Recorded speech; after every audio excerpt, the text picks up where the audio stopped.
Have you ever seen a fish get completely eaten in one go by a bird? Neither have I until I managed to capture this on video.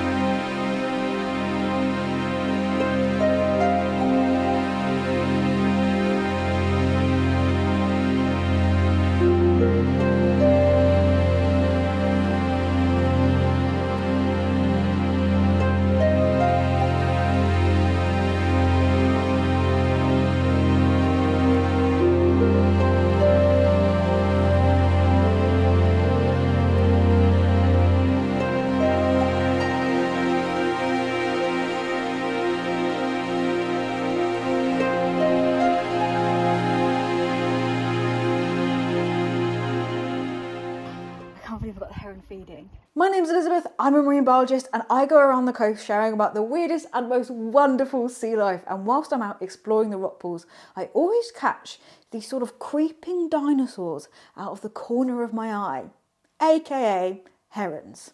They are dinosaurs with feathers, which I think they actually had, right? I'm not a dinosaurologist, paleontologist.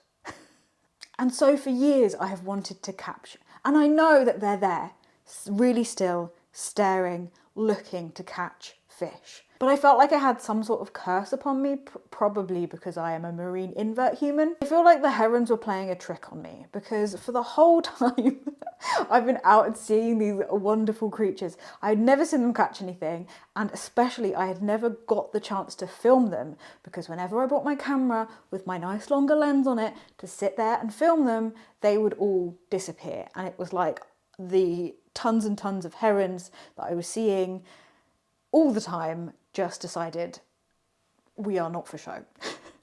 Until that moment. But I was so elated when I found that bit of footage. I was over the moon, not only to witness that myself, but to share it with you. But immediately my brain was like, whoa, this has taken a while for me to get this on film, but it's not like a crazy ask. I'm not climbing up a mountain and sitting for 3 weeks to film an elusive thing that may or may not run past. Like, it wasn't like a big thing. But what I thought in my head, as soon as I saw that, what would be a really difficult thing to capture would be from the fish's point of view.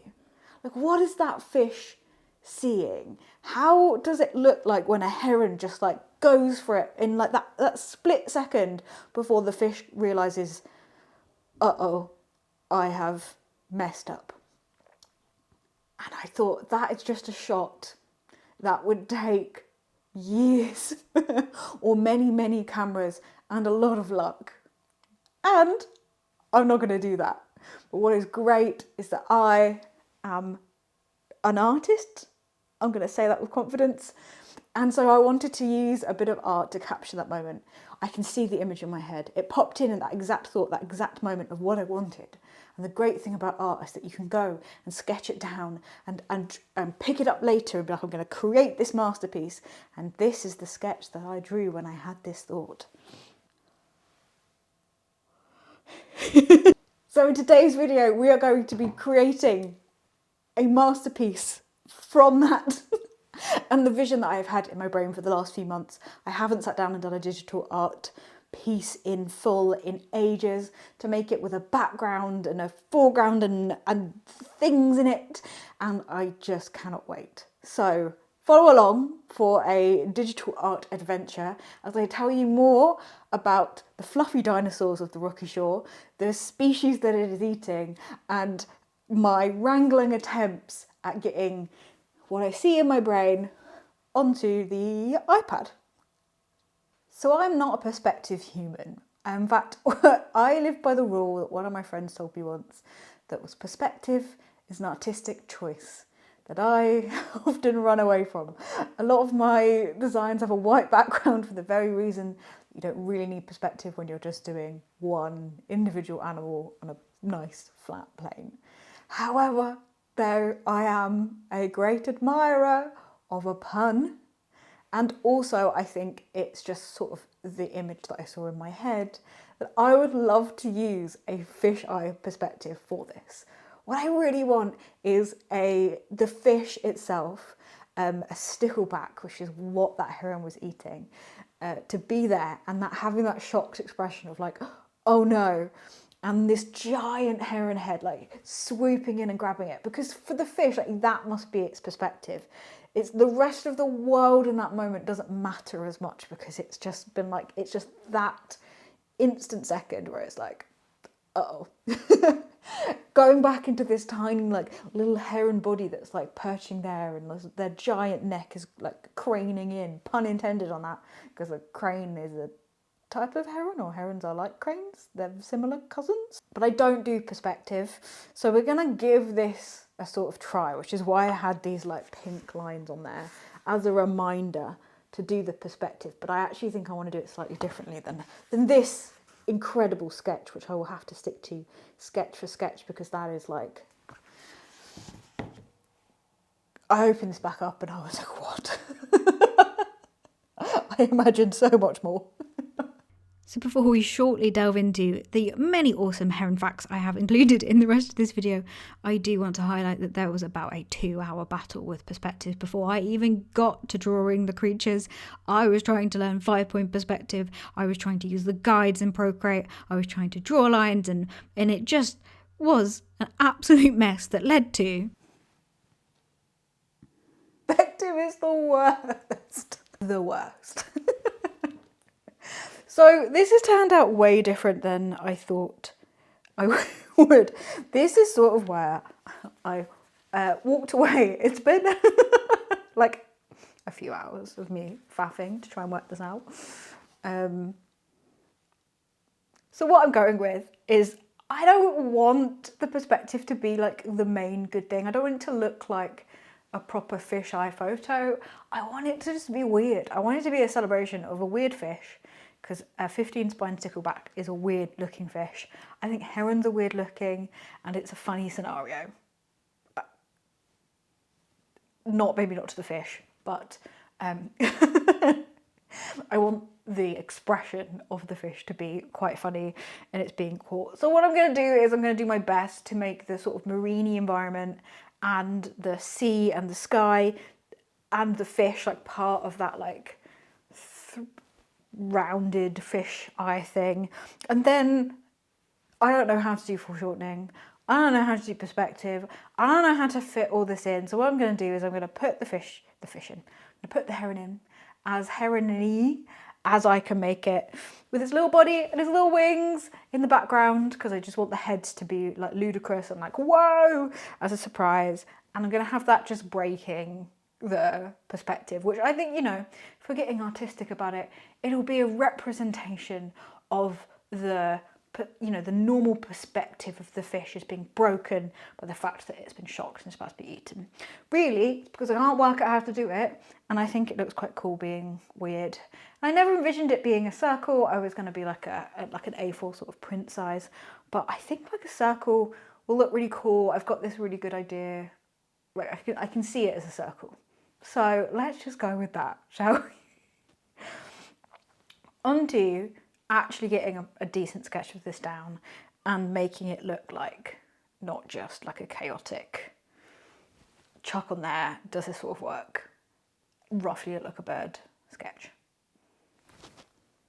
When I first saw herons in a rock pool, I was shocked. To me, they were freshwater birds, or birds that love to steal fish out of garden ponds, which, to be fair, as soon as I got over that shock, makes total sense to find them, where literally thousands of ponds full of seawater, rock pools, appear every day when the tide goes out, so it must be perfect places for food for them.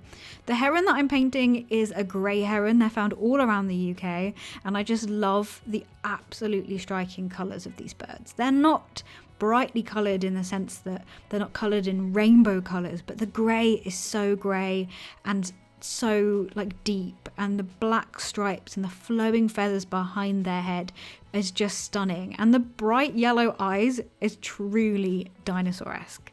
And while they are sort of a Jurassic Park horror story for a lot of creatures in the UK, because these don't just eat fish, they do eat a lot of fish, and a lot of fish bigger than the one that I videoed it catching. But they also eat small mammals like voles and frogs and amphibians, and I'm sure they just eat anything small. It's truly impressive how good at hunting they are, from the slow walking along the shore to not spook the prey, to having the eyesight to not only spot fish, and these fish are so well blended in, but to also adjust for the refraction. So if you're looking at something from above the water, it will actually alter where you see something versus where it is under the surface, and to be able to calculate all that and move quick enough to catch the fish, which have evolved in a very much an important way not to try and get eaten by things above the water.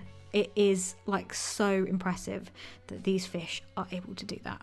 And the fish that it caught was a 15-spined stickleback. So I am like over the moon impressed. As someone who has rockpooled for years in this place in particular, there is a ton of this gorgeous seaweed called sea oak, which is included in the painting. And I love this. It's such a beautiful colour, but they blend in so well with it. And they are almost impossible to spot. Not just from their coloration, but the way that they move in the seaweed is so calm and so like unattentive. Is that a word? No, probably not. Let's go with it attracts sort of very little attention. They sort of flow through under the radar, but not under the radar of these awesomely giant dinosaur birds that are able to catch them from above. But what I really loved about 15-spined sticklebacks as well, and that this, I would have drawn whatever creature that heron had caught, but these fish are really weird. They are really weird looking. They don't look fish shaped, and I just really love that they're getting the sort of spotlight they deserve, even if this particular fish is sort of no longer swimming around. It is hopefully in some way immortalized through this piece of art. I am so pleased with how this has turned out. This isn't exactly what I was picturing. I was picturing it being like this A4 sort of print thing, but I love it. It has captured everything that I wanted to about like the heron's cheekiness, the 15-spined stickleback being like, uh-oh, I've messed up. And it just captures the vibe of the rocky shore. The final reveal.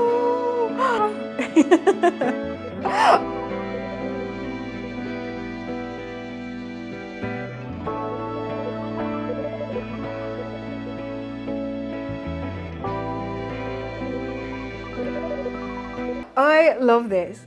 It captures that sort of like magical whimsy of the rocky shore, even though it's not a great thing going on, something's getting eaten. I just love the fact that the heron looks so pleased with itself that it's getting a snack, and the 15-spined stickleback is like, oh no. It captures that exact moment, sort of, that I think, and the emotion. I feel like it captures more of the characters of the creatures than you would be able to shoot if you spent hours upon hours, weeks upon weeks, putting wide angle lenses in rock pools all over the place, hoping to sort of catch this.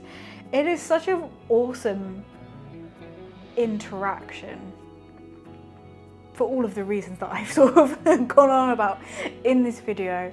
And yes, it is like the predation aspect of things, but nature is fascinating, and all of this is just moments where a lot of stuff has gone into growing the food that the stickleback needed to then become the food for the heron, and it's just, I don't know, it's just cool. I just think it's cool. The rocky shore is cool. This painting, dare I say it, is cool. I love it. I am pleasantly surprised. I really enjoyed doing the digital art. So if you want to see more, please let me know. This seems like something I could turn into something. Maybe if you go and follow me on my Patreon, I'll come up with some sort of thing that I can share it with. That looks like a sticker or a postcard to me, or like a nice square print. Maybe I'll figure that out. But thank you all for watching. I will see you in the next video. Please like, share, subscribe. Honestly, it so helps. I am trying to get monetized on YouTube.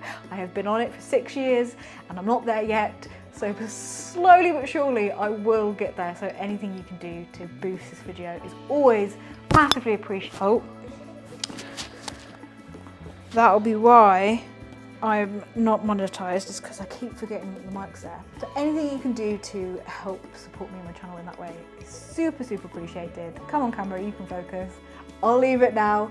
Bye everyone, see you next time.